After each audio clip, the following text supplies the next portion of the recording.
What do you hope to achieve here at the Climate Vulnerable Forum? I think the main value of the Climate Vulnerable Forum, especially for a highly vulnerable country as like the Philippines, is that it provides a crucial platform for a bigger voice for vulnerable developing countries, and it provides us with an important venue for voicing out the aspect of vulnerability. It is important that we send a message across the whole world that there are impacts that are already being felt in vulnerable countries, especially those that are dealing with other socioeconomic challenges.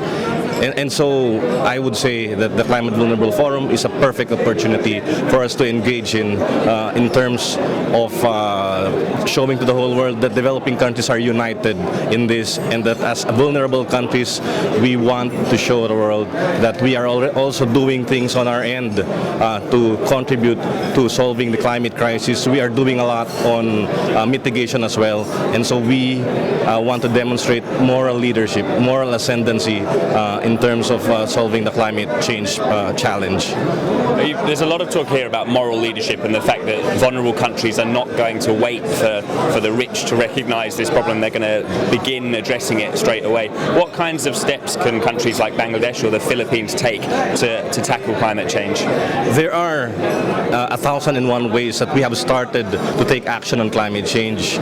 We talk about dealing with the impacts in the Philippines, and I believe many other developing countries, vulnerable countries like Bangladesh and the other countries in the region have started taking adaptation actions, and it's important for us in terms of moral leadership to express to the whole world, to communicate to the whole world that we are doing something. The Philippines has at least 37% of its electricity from renewable sources. We are the largest user of geothermal electricity in the whole world, and that is something we need to tell the whole world, that we are doing things on our own, but we do need resources to continue towards a low carbon development path. It is the obligation of developed countries to help us mobilize resources and to provide resources for countries like the Philippines and developing countries to pursue low carbon development path. We talk about leapfrogging, and for us to leapfrog, it is essential that resources are provided to us. And we heard you talk yesterday about the importance of addressing the consumption side of things as well. How is the Philippines taking steps to address that? Yes, the context of the discussion on addressing consumption is within the purview of the emerging discussions on promoting low carbon growth, promoting green economies and green development pathways, mainly for developing countries. In order for us to have an honest to goodness look at how we deal with a green economy, how we pursue, for instance, growth that addresses environmental factors. We want to be able to also communicate the consumption side as a major challenge. It's not just about end-of-pipe solutions. Mostly low carbon technologies and low carbon solutions is dealing with end-of-pipe solutions. But we need to also look at the consumption side of things. We need to address the way we pursue development. There's been a mention of Wall Street, things that are happening in Wall Street today, and I think that is an important manifestation of how the whole world needs to rethink its development paradigm. And when we say development paradigms, it's not just about looking at how you control things at the carbon dioxide emissions levels, but also managing consumption.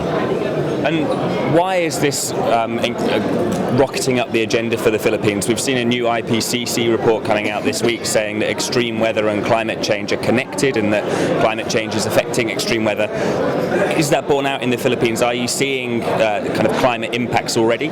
Certainly. The Philippines being home to the most number of tropical cyclones in the whole world, and with the most Category 5 typhoons entering the Philippines. We have an average of 20 typhoons per year, and as we speak, a strong typhoon is incoming.